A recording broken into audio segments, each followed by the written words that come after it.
Yo, what is going on, y'all? Haunted here. Today I'm going to be bringing y'all updated, brand new Season 2 settings here. Going to be going over my graphics settings, my controller settings, my NVIDIA settings, and more. So it's actually perfect that all of my settings just reset. So we can start with the controller settings here. Button layout, I always go tactical. Been playing tactical since I was a little kid. I've always been used to that. For my sensitivity, I run 1.65 horizontal and vertical. To get 1.65, you do need to type it in, so you do need a keyboard and mouse handy. If you don't have a keyboard and mouse, just go ahead and do 1.6. It's not a huge difference. Everything else here on the inputs should be good. I don't play with controller vibration. And for dead zone inputs, this is actually really key. If you want the most interactive, kind of like responsive stick settings, you're going to want to make the left stick max at 50, left stick min at 0. This is going to give you the most sort of like responsiveness when changing directions and whatnot. For the right stick min, keep that at as low as possible unless you need a little bit of dead zone. And then you can keep the right stick max at 99. For the triggers, I like to keep them at 0, just even more responsiveness. And then as for the aiming settings, the only multiplier that I run is the ADS sensitivity multiplier. I just throw that at 0.9, call it a day. Aiming advanced settings, this is where you're going to want to change your aim response curve type to dynamic. Everything else here you can leave just default. Aim assist on, obviously, and then you can leave these. And then for the movement settings, this is probably one of the most key settings in the game. You're going to want to change sprint assist to tactical sprint assist. This is going to make it to where anytime you just move forward on your left stick, it's going to auto tac sprint. This is really key for, if you're trying to be quick with your movements or change directions quickly, gotta have this on. Mantle assist, crouch assist, no. Corner slice, sure. Nothing wrong with that. I run tap to slide. I don't really dive that much, but I like to have some sort of control over it. And I'd like to at least have it, in my bag. I don't want to just take it out completely. Automatic airborne mantle, you can throw that on partial. You don't want to always have that on. Sprint restore, you want that on. Slide maintain sprint, you want that on. This is kind of just like a Warzone setting here. I mean, if you are playing Warzone, you're going to want that off. Mantle cancels reload. I haven't really... I just leave that on. I don't really see much of a point in turning that off. Movement advanced settings, all of these you should be good just leave it on default. And then as for combat settings, all of these should be just default. Armor plate behavior, that's obviously a Warzone setting, but you're going to want that at apply 1.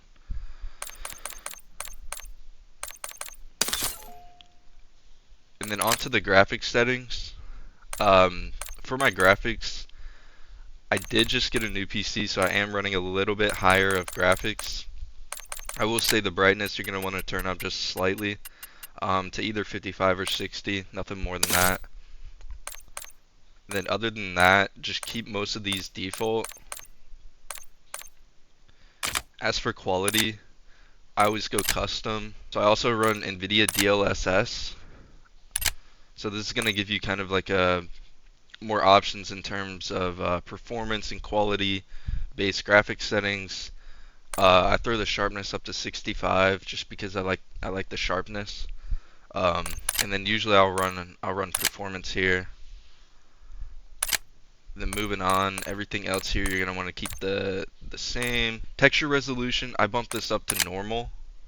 On most builds you can get away with normal on most PC builds. But if you need to, it's no problem dropping this to low or very low. I'm always an advocate for dropping your settings way down low. to max out your performance and whatnot. Run ultra off. You definitely don't want the depth of field on. It's gonna throw you off slightly. Um, Really all of the details and textures, this is really all preference, just kind of based on how your PC runs.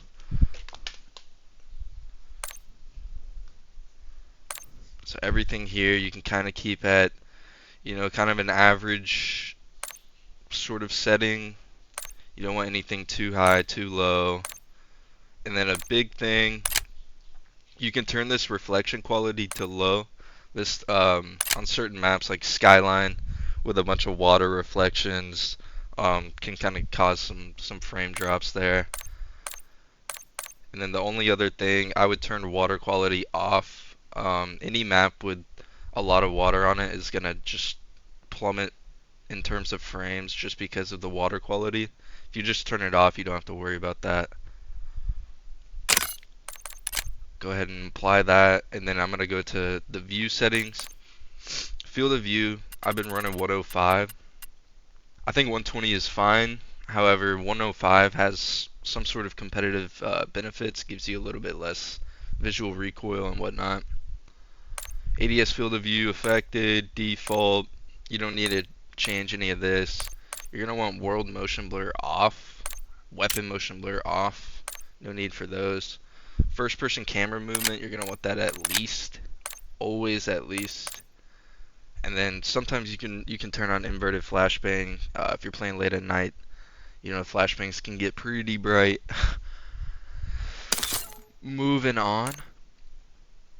Let's go to our interface settings. Just kind of like your gameplay HUD settings and whatnot. So you don't need tips, you don't need tutorials, you don't need menu prompts necessarily. Really the only thing that I have on this screen is I turn the essentials on for the telemetry.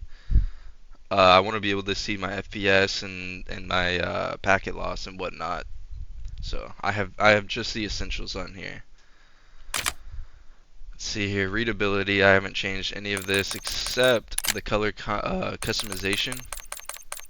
You're gonna want to put this at filter 2, put it on both, and then turn that up to 100. Make the game look slightly better. And then gameplay HUD, you're going to want to turn minimap's shape to square. Keep this on. I'm not entirely sure what this is, but it's just default off. So minimap. Only other thing you need here, you can change your crosshair, like the center dot size. You can make that larger. That can help a lot of people with their centering and whatnot. Then everything else you can really keep just default there. And then my only other settings are my audio settings. However, these are pretty specific to your headphones, your setup, everything like that. Only thing that you should definitely change here is headphone bass boost. You're gonna want that on for sure. As for enhanced headphone mode, I haven't really tried this yet. I don't know how many of y'all have. If y'all have tried this and like it, you can run that. There's no issues with that. Only reason I have it off is because I haven't tried it yet. Then everything else here, you should be good. I actually run my hitmarker preset at classic. I think it sounds a lot better. But that should be it. So yeah, those are my Season 2 updated graphic settings and controller settings. If you enjoyed the video, go ahead and drop a like. Go ahead and drop a follow on my TikTok, on my Twitch. New videos every day on the TikTok. Almost at 10K followers over there, so go ahead and drop a follow. Appreciate y'all for checking this video out. Make sure to like and subscribe, and I'll catch y'all next time. Peace.